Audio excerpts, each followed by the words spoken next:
We're in Leviticus, and it's a lot of rules. It's rules every week. It was rules last week. We saw that with the consecration of the priests of Israel. But I think it's important to just kind of refer back to that, to remember that ultimately that was a celebration. Even though it was all about the procedures and the rituals for putting them in place in their service in the tabernacle, establishing that worship system and entering into God's service was something that inspired joy. And in particular with the way that that passage ended in Leviticus chapter 9, that here you have God's glory appears. His presence is there. Fire comes out in order to consume the sacrifice, to say that he accepted what they had given. And so it was a wonderful moment. And Leviticus has those moments in it. But it also doesn't shy away from showing the bad, which is what happens immediately afterward. Things very quickly go wrong. That's what we see in Leviticus chapter 10. That's what we're going to be looking at here today. In order to, as we're always trying to do with this, take the lessons that still apply to us now, even as far as removed as we are. That here, God sees obedience and holiness as life and death issues. And so we have to worship him according to his will, not ours. So Leviticus chapter 10, that's where we are. We're starting with verse 1. Nadab and Abbahu, the sons of Aaron, each took his censer and put fire in it, put incense on it, and offered profane fire before the Lord, which he had not commanded them. So fire went out from the Lord and devoured them, and they died before the Lord. And Moses said to Aaron, "This is what the Lord spoke, saying, by those who come near me, I must be regarded as holy, and before all the people, I must be glorified." So Aaron held his peace. Starting out here, it's important to understand that the sons of Aaron, Nadab and Abbahu, it's not like this was the straw that broke the camel's back. There's nothing beforehand in Scripture that describes them being a problem of any type. Actually, they were held in very high regard. They had been on Mount Sinai with Moses at the beginning of the reception of the covenant. Back in Exodus chapter 24, they were one of a handful who had been invited up there. And this is during their consecration. This is actually the same day. This is that 8th day of that whole process, what we finished up in chapter 9 last week. This happens right here. They're in good standing. So this really feels like it comes out of nowhere. It feels that way to us reading it. It seems that it was intentionally written that way, because that was how it felt to the people right when it happened. There was no warning that this was going to happen. But it occurred because they offered what's called profane fire. Or, depending maybe on the translation that you have, it might say strange fire, because that's the way it's sometimes stated. And both of those ideas are really present here. Something that was not holy, something that did not belong. It was wrong. Now, we're not told why. There's a few possibilities. I think two that are good. One is maybe that they used the wrong incense. Because in Exodus chapter 30, God gives a really specific recipe for what it was that they were supposed to burn. Or it could be, this is probably my favorite of the ones that I looked into, it could be that they didn't take coals from the altar of burnt sacrifice that was just outside the temple, or the tabernacle. Because that's what they were supposed to use according to Leviticus chapter 16. And that ties back into what we saw last week. So God sent his fire in order to consume the sacrifice. So the idea was that his fire remained on that altar forever after. And they were actually, even when they moved, they were still supposed to use that fire. You can kind of think of it along the lines of the Olympic torch and the way that we kind of always keep that flame burning. Well, that was what they did with that fire. That's what they were supposed to use to light their incense. And so maybe these two didn't do that. Maybe they just went and lit a fire somewhere else and figured that was good enough. It was all that they needed to do. And whatever the case may be, it doesn't matter. What matters is that it was wrong, because it was not what the Lord had commanded them. And so he punished them, sent fire from his presence. Really, this is the exact same as Leviticus chapter 9, verse 24, where he consumed the sacrifice. Now instead he consumes them. What first expressed God's approval now expresses his judgment. What resulted in joy previously now results in grief. And even though we don't know what they did wrong, and even though this is shocking, we do know why they were punished this way, because God explains that. The priests were in a unique position relative to the Lord.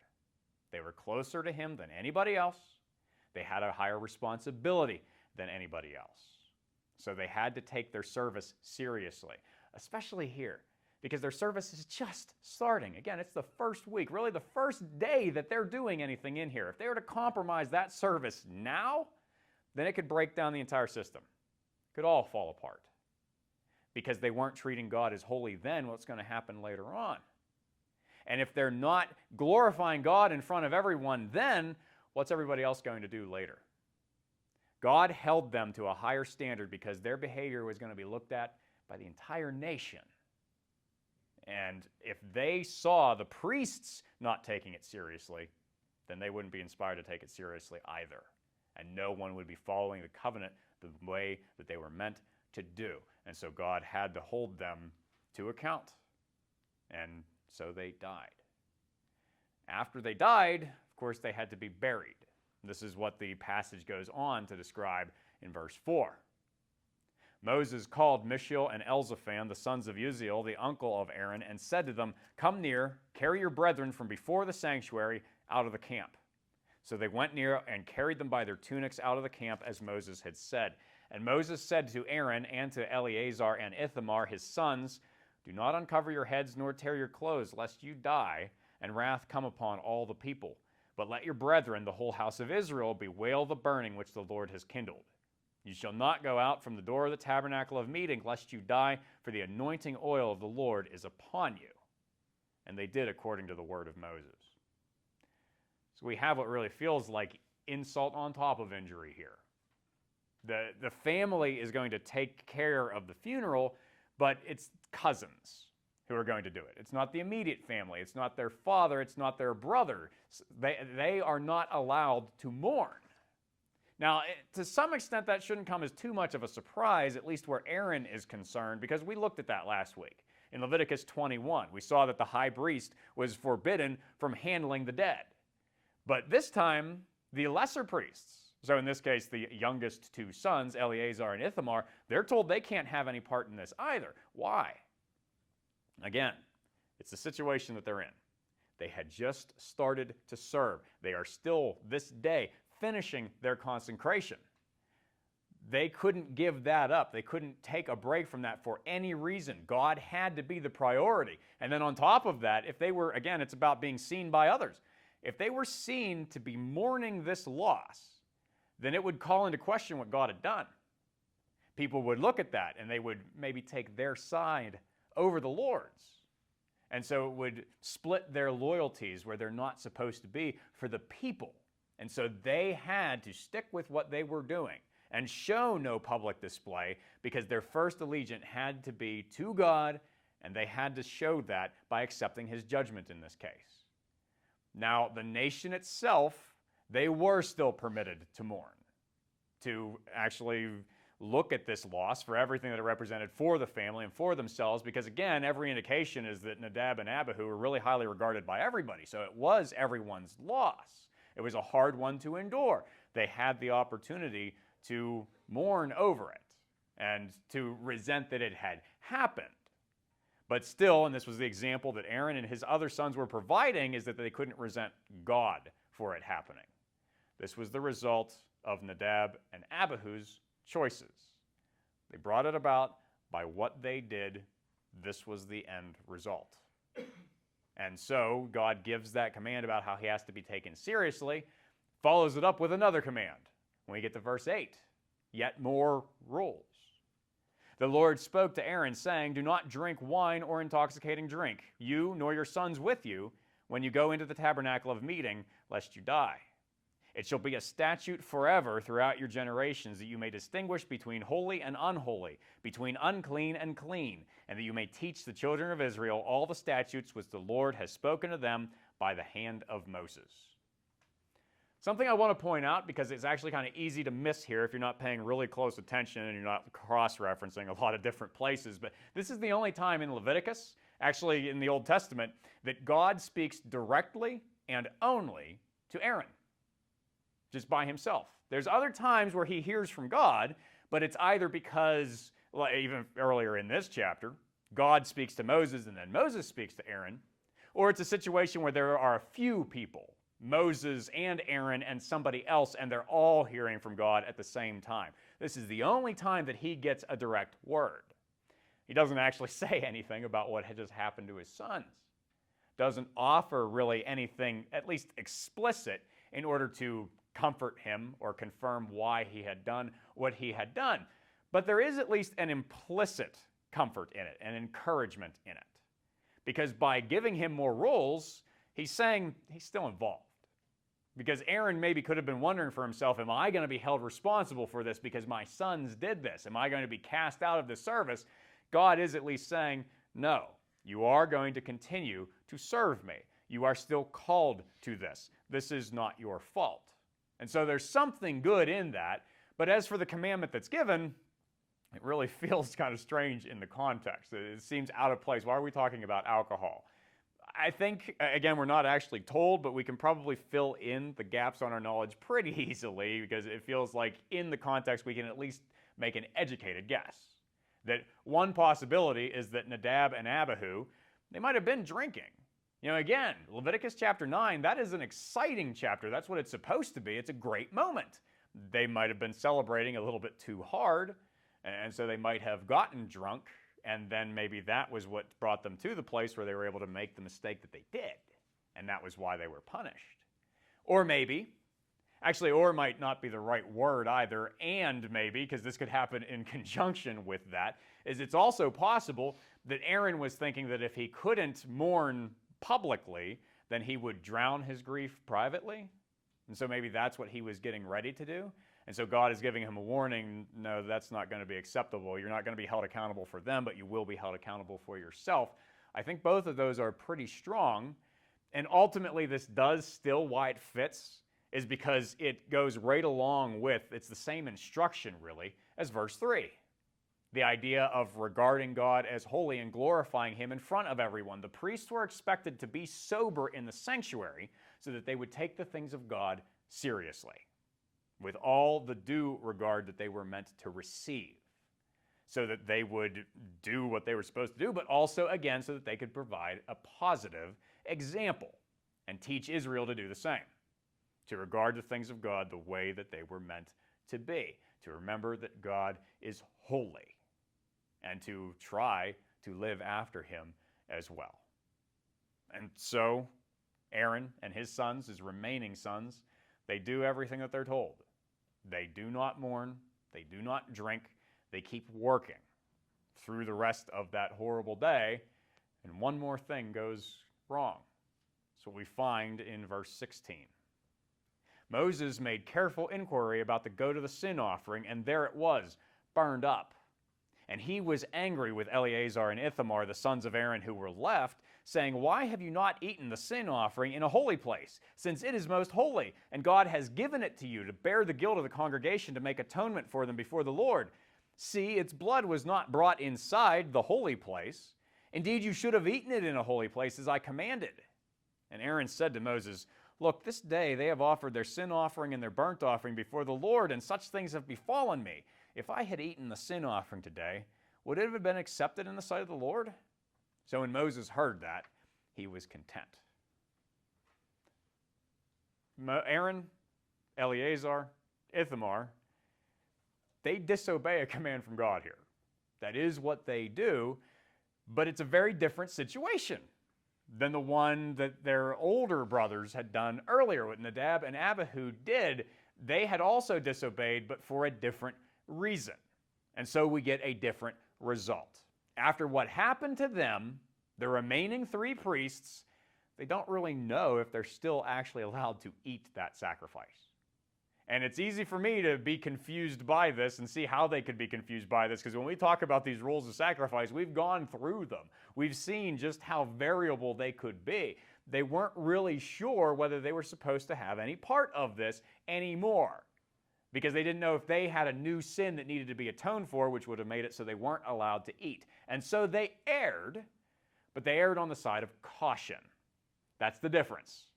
They were approaching it humbly in order to say, God, we don't know where we stand, and so we are just going to give everything to you, as opposed to Nadab and Abbahu, who just didn't care, acted in arrogance, and that's why they were struck down.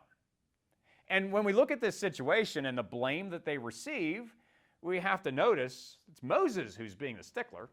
in a good way. He's concerned. Things have gone very wrong today when they started so right. He wants to make sure that the whole thing just doesn't blow up in everybody's faces. But this is not coming from God. God has nothing to say.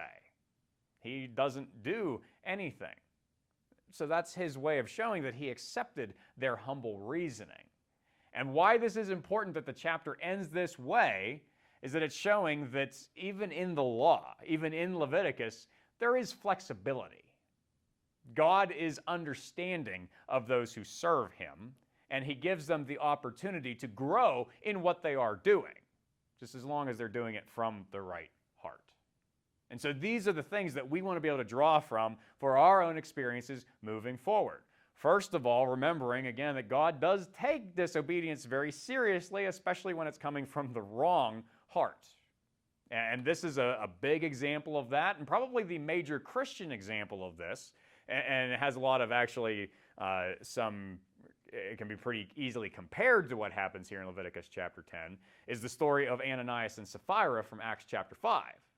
Because you have a situation where, first of all, it's at the very beginning of everything. Here, it's the beginning of the priestly service. There, it's the beginning of the church age, essentially. It starts everything off. And so you have something very shocking that happens and something very miraculous that happens with negative consequences in order to provide an example. Something that's really not repeated afterward. Something that maybe we would think should not be taken so seriously, but makes the point that everything in regards to God has to be taken seriously. Now, of course, for those who aren't familiar, kind of the short version of Ananias and Sapphira is that you had two Christians who sold a piece of property and they gave the proceeds of it to the church. But they held back part of the proceeds for themselves, some of the money. That was perfectly fine. They were allowed to do that. They could do whatever they wanted with what they sold. The problem was that they lied and said that they had given everything to the church.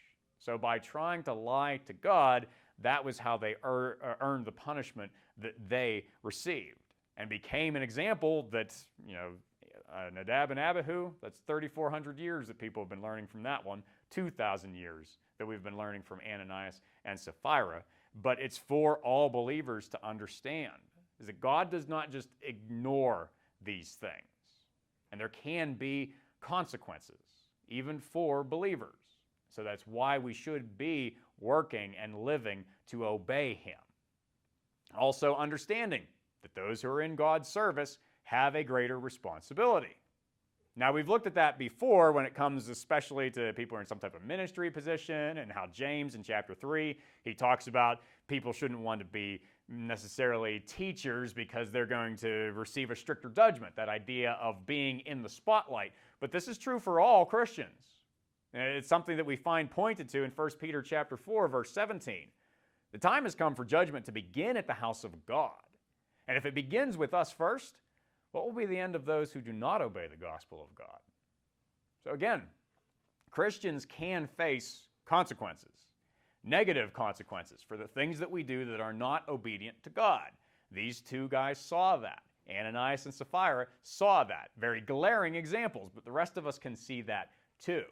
Now, the benefit that we have is that because we are believers, we're saved from final judgment. So by being in the household of God, we have an added benefit. But things can still go wrong that can actually be caused by us. And when the world sees that, what it actually should be seeing is, if God will do that to them, and he's actually on their side, what's he going to do to us? It should be a warning to them. While also, of course, being a positive example.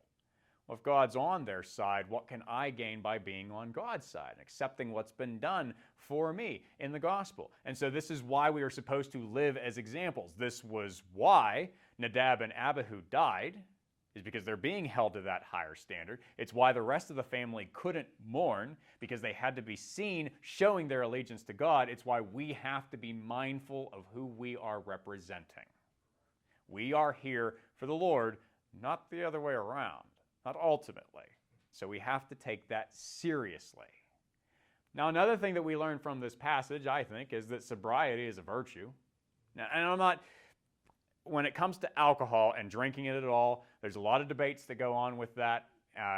For myself personally, enough of what I look at in Scripture, I don't think that there's an actual prohibition against all the consumption of alcohol. Some people do, and so I can respect their position on that, and we can go back and forth. What the Bible's very clear on and is explicit about is that drunkenness is forbidden. We find that in Ephesians chapter 5, verse 18. Do not be drunk with wine, in which is dissipation, but be filled with the Spirit. The idea that's there, same idea in what we just saw here in Leviticus chapter 10, is that alcohol muddles the mind. It lowers your ability to make good decisions, and it causes you to enter into oblivion. It's not a heightened state, it's a lowered state. And we are not supposed to be seeking that. We're supposed to be relying on the uplifting of the Spirit. That's supposed to be our strength, our desire. And we should also be maintaining our ability to speak and to act as God wills so that we can be proper examples rather than, again, facing consequences that will potentially point to the dangers of being on God's bad side, so to speak. And so this is why alcohol, it has to be approached in some wisdom, and drunkenness absolutely is to be avoided. That's something that stands even for us. But maybe the most important lesson, and the last one for us to take away from this, is really the first problem. Is why Nadab and Abbahu died. We cannot innovate in worship.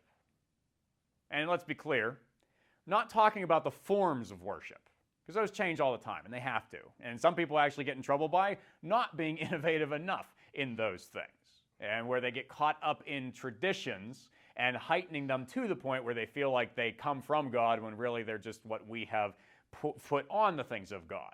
And one of the most common ones that people kind of argue about is music. You know, well, what's your music going to look like? What kind of songs you're going to sing and instruments you use and those sorts of things. But it happens with a lot of different things. Even you hear churches arguing over whether a carpet should be replaced because it was put down by a very important member 30 years earlier. Yeah, it needs to be replaced. Yeah, those are the things that we don't want to get too caught up in, because Christianity is not the religion of the Old Testament, where everything was about the rituals and the very specific rules to follow. Those things aren't set down in the New Testament. The only rituals that we have are communion and baptism, and even the forms of those do have some variety.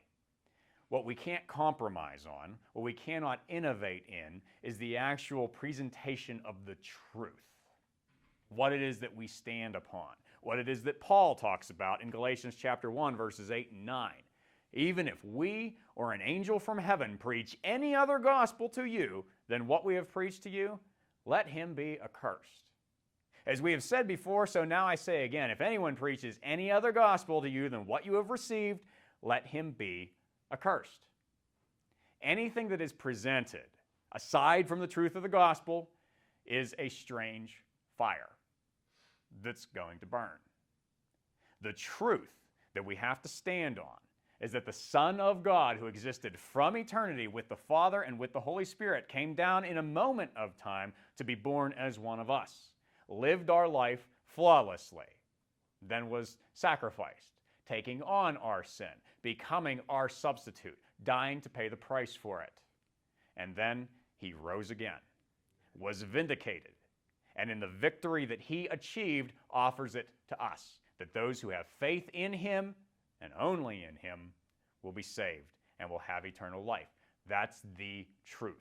That's what does not change. Anything that tries to change that leads to disaster. And it happens in a couple different ways. You will have some and people who are in churches who will say, that's great and all, but it's not good enough. You have to do more. You have to add to it. You have to actually provide for your own salvation and secure your own salvation. That's not true. We can't do that. It's impossible for us. Then you have those on the other side who will say, that's great and all, it's a good story, but it's just one path to God. And again, these are people in churches that I'm talking about. But who will say that Christianity is good for me, but something else is good for somebody else. And every path leads up the mountain. But that's a lie. They don't. There's only one way and truth and life, and it's Jesus. And that's what we have to remain committed to. to provide that truth, to not change it, to not offer something that God will not accept. As we try to do that, do also remember that God is merciful. It's hard to see that, I know, in the case of Nadab and Abbahu. It's pretty shocking, a thing that happens to them. But we have to remember it's actually evident where the chapter ends, with Aaron and his remaining sons, who they technically don't follow the letter of the law, but God provides mercy to them because they approached God in a very different way. It was arrogance that led to judgment. Their humility led to grace. Continues to lead to grace even if we miss the mark. But humility, we do have to try to remember, true humility relies upon God, pursuing His truth, not whatever version of it that we're trying to make up for ourselves. And that's the thing that we want to pass on. To be able to say to anybody who is not a believer yet, because you'll hear them talk about this, and maybe somebody who's watching this who has said this to themselves before, my way is good enough. God and I, we have our own thing worked out. No, you do not. God has worked out His way for you. It is the only way, and you cannot make yourself good enough. He has shown the truth through the resurrection. So either accept it or your arrogance is going to burn you. I don't want you to go through that. We should not want anyone to go through that. We should be able to share this truth with them. And not just as a warning, because of course that's really what this is all about, is the warning of the negatives. But there should also be that focus on the positives, the gain of what it is to have that joy that Leviticus 9 was really about having a relationship with God and being in His presence. And Christianity makes that possible forever. And so for anybody who wants that, you can have that now. And of course, for us, that's the mission. For Christians, God needs to come first in our lives. He's supposed to be the priority for us, but also so that we can show Him. Our atonement should be reflected in an obedience that leads others to the Lord. That's what we're supposed to be about in the ways that we live our lives, to set them apart so that others can be invited into God's presence as well. That's how we're supposed to live, and that's the lesson that Leviticus has been presenting all this time.